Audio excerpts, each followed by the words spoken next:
Well, Benson, I want to go back a little bit to your first fight at 170 pounds. Incredible win for you, man. I thought it was an inspiring fight. But was there any point in that fight where you thought, I made a mistake, man. These guys are way too big for me? Nah, never quite to that point. But definitely, I expected to be Brandon to be a little bit stronger than me, and he was. 6'2", 6'3", 195 or so. But what I wasn't expecting was like the leverage. You expect certain things of your opponents. One thing I wasn't expecting that I missed out on was like his leverage point. Definitely different than guys more my size, So after you get done with that fight, what's your mindset, your logic? Are you thinking, gosh, maybe I should go back to 155, or what made you say, no, 170 is the way to go for right now? Well, going against one of the 70-pound division's larger guys, big guy, large, about as big as there is at 170, and still having, pretty decent success against him. It gave us a lot of confidence at 170. If we can go against one of the larger guys, we feel that, we can have success against some of the guys who don't have such as big a physical advantages as he has over me, So, we decided to keep going and see how it goes. Well, you've been a part of a lot of big fights in your career. This one's not a championship fight, but I know this one's got a special place in your heart. So just talk about the emotion and the feelings and what it's like for you. This is a special fight. Oh, well, yeah, if your career goes the way it's supposed to go, your next fight is always should be a bigger fight, different set of circumstances, larger, more media, first time in the UFC, first time on the main event, first time this, first time that, So this is just that. My career has thankfully gone that way. I've been pretty blessed in my career, and to be a part of such a historic event. You guys have seen the crowd here. It's amazing at weigh-ins. It's pretty crazy, So just to be a part of it, I'm pretty happy that I can be a part of it. I'm pretty happy that I can, be on the card. Pretty happy I can be the main event here in Korea. So it's just awesome, man, and I'm soaking it up. Very cool. Talk about the thought process when the opponent changed. Was there any hesitation? Was there any discussion? Did you have to come to it, or was it just like, listen, I'm going to be on this card, so I'm fighting whoever?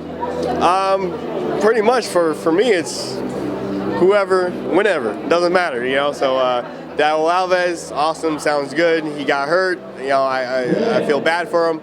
I know you don't wish the injury upon anybody. Jorge Masvidal, facing him off instead. Sure, no problem. Sounds good. Let's do it. Break them down. What do you see? And you mentioned fighting one of the biggest guys in the division. Here's a guy that used to be a lightweight. So do you like that matchup a little bit? I mean, what do you think about him as an opponent? Well, him as an opponent, he's tough as heck. First of all, for sure, he's tough as heck. We were supposed to face off once before in Virginia, Fairfax, Virginia. It didn't work out. But I know how tough he is. I watched him, get ready for him. I'm a fan of MMA, so just as a fan of MMA, I'm a fan of his, watching him and whatnot, For us, we thought Darryl Alves was great at 170 because he's a big name guy. Fought for the UFC belt before. Had just lost to Carlos Condit in a title eliminator fight. So we know he's a big name, and physically wise, he wasn't too much larger than me at 170. Jorge Masvidal probably doesn't have quite as big of a name. Among us fighters, we know how tough Jorge Masvidal is. So we know how tough he is.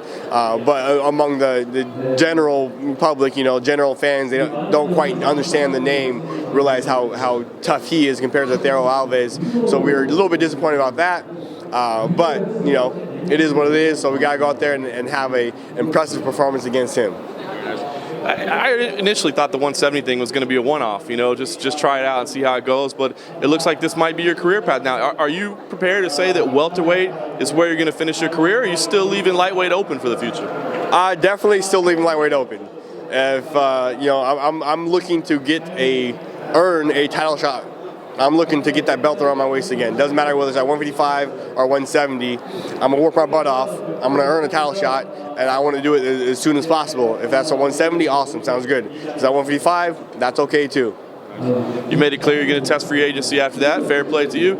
Are you prepared to maybe have to leave the UFC, or is there a part of you that says, gosh, I hope this works out because I really like fighting here, or is it bottom line, got to take care of the family, and wherever the money is, the money is?